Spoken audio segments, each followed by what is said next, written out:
അമ്മായി ഇങ്ങനെ പറഞ്ഞു തുടങ്ങി, ആ ലതയുടെ മക്കളെ ആരെങ്കിലും കണ്ടായിരുന്നു? ആ മൂത്ത കൊച്ച് ഇട്ടുകൊണ്ട് വന്നേണ വേഷം, കൈയില്ലാത്തൊരു ബ്ലൗസും എങ്ങുങ്ങത്താത്തൊരു പാവാടയും, അതിന്റെ അനീതിയോ കീറി പറഞ്ഞൊരു ജീൻസും മീൻ വല പോലത്തെ ഒരു പുതപ്പും ചുറ്റി വന്നേക്കണ കൊച്ച്. പെട്ടെന്നാ ലത അങ്ങോട്ട് കയറി വന്നിട്ടോ, അല്ല നിന്റെ മക്കളല്ലേ ലത? നല്ല സിനിമാ നടിമാരെ പോലെ ഇരിക്കുന്നെന്ന്. ഈ പറയണ ആള് ഇട്ടോണ്ട് വന്നേടെ വേഷം കേട്ടാ നിങ്ങൾ ഞെട്ടും. ലോകത്തിൽ തന്നെ സെസ്ക് ആയിട്ടുള്ള ഡ്രസ്സ് ഏതാണെന്നറിയാമോ? എനിക്ക് അതന്നെ സാരി. വൃത്തിയായിട്ട് കൊടുത്ത ഇത്രയും നല്ല ഡീസൽ ഡ്രസ് ഇല്ല, പക്ഷെ അല്ലെങ്കിൽ ഏറ്റവും സെസ്കി ഡ്രസ്സാണ് സാരി. അപ്പൊ പുള്ളിക്കാരി എടുത്തിട്ട് വന്നേണ്ട സാരിയാണ് കണ്ണാടിനേക്കാളും നിഴലടിക്കുന്ന സാരി. ഓരോ നടും വയർ ഒരു തുള്ളി പോലും ഇടാതെ കാണിച്ചിട്ടുമുണ്ട്.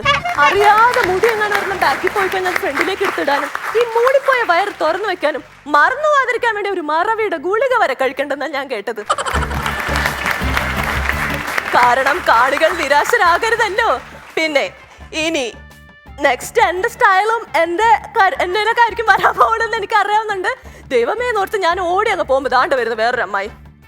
അല്ല മോളെ, ഇപ്പൊ എന്താണ് വിശേഷം? ജോലിയൊക്കെ ആയാ? ഞാനിപ്പോ അഡ്വക്കേറ്റ് ആയിട്ട് പ്രാക്ടീസ് ചെയ്യുന്നു. നീ കഴിഞ്ഞ പ്രാവശ്യം തന്നെയുള്ള പറഞ്ഞേ, നീ കുറെ നാളായാലും അഡ്വക്കേറ്റ് ആവാൻ വേണ്ടി പ്രാക്ടീസ് ചെയ്യാൻ തുടങ്ങിയിട്ട് ഇതുവരെ ആയില്ലേന്ന്. I was searching for some kaya to which travel at that moment.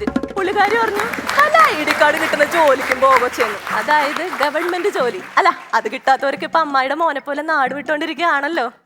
എന്റെ ദൈവമേ, ഇനി ആരെയും കാണല്ലേ എന്ന് ഞാൻ പ്രാർത്ഥിച്ചോണ്ട് തിരിയുമ്പോ ദോണ്ട വരുന്നു ക്യാപ്റ്റൻ കെണിച്ചി അമ്മായി. നോക്കല്ലേ എന്ന് വിചാരിച്ചു, പക്ഷെ കാണേണ്ടി വന്നു. ഞാൻ എന്റെ കൈ നടുവും പുറത്ത് വെച്ച് വേഗം അങ്ങ് ഓടിക്കളഞ്ഞു. അവിടെയുണ്ട് ഒരു ഫ്ലാഷ് ബാക്ക്.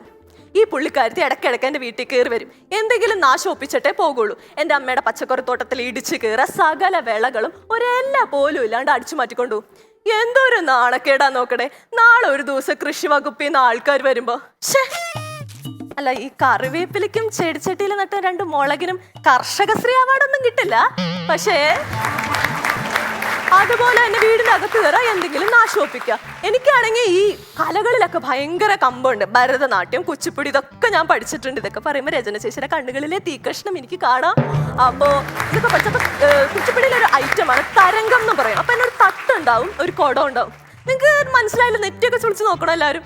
നമ്മുടെ ക്ലാസ്മേറ്റ്സ് സിനിമ നിങ്ങൾ എല്ലാവരും കണ്ടിട്ടില്ലേ? അതിനകത്ത് കാവ്യമാധവൻ സ്റ്റേജിൽ കയറുമ്പോൾ നമ്മുടെ പൃഥ്വിരാജ് ഡപ്പാങ്കുത്ത് പാട്ടിട്ട് നശിപ്പിക്കില്ലേ, ആ ഐറ്റം. അപ്പോൾ ഇതിന്റെ ഈ കുടം തട്ടും ഞാനൊന്ന് പോളിഷ് ചെയ്യാൻ ഹോളിൽ വെച്ചത് മാത്രമേ എനിക്ക് ഓർമ്മയുള്ളൂ. അമ്മായിനെ കാണാനില്ല, ഈ സാധനങ്ങൾ കാണാനില്ല. ഞാനിത് എവിടെ പോയിടാന്ന് വെച്ചിട്ട് അപ്പി അന്വേഷിച്ച് പോകുമ്പോൾ ഇത് അടുക്കളയിലിരിക്കുന്നു.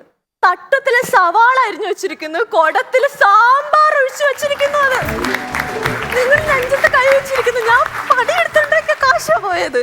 ഇവരിതല്ല, ഇതിലപ്പുറം ചെയ്യും.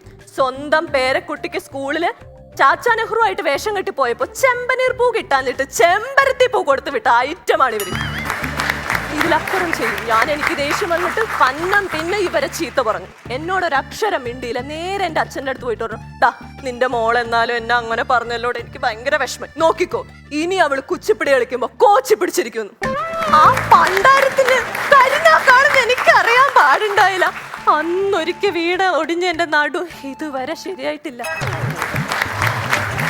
കല്യാണം കാര്യങ്ങളെല്ലാം അടിപൊളിയായി. ഈ വേദന മാത്രം മാറിയിട്ടില്ല. എൻ്റെ താത്ത ചേച്ചി വല്ല വൈദ്യന്മാരുടെ നമ്പർ എന്തെങ്കിലും ഉണ്ടെങ്കിൽ ഒന്ന് പറഞ്ഞു തരാണെങ്കിൽ ഉപകാരം. 5 മിനിറ്റ് നേരെ നിൽക്കാൻ പറ്റില്ല. വൈദ്യസഹായം അത്യാവശ്യമുള്ളതുകൊണ്ട് തൽക്കാലം നിർത്തുന്നു. Thank you so much.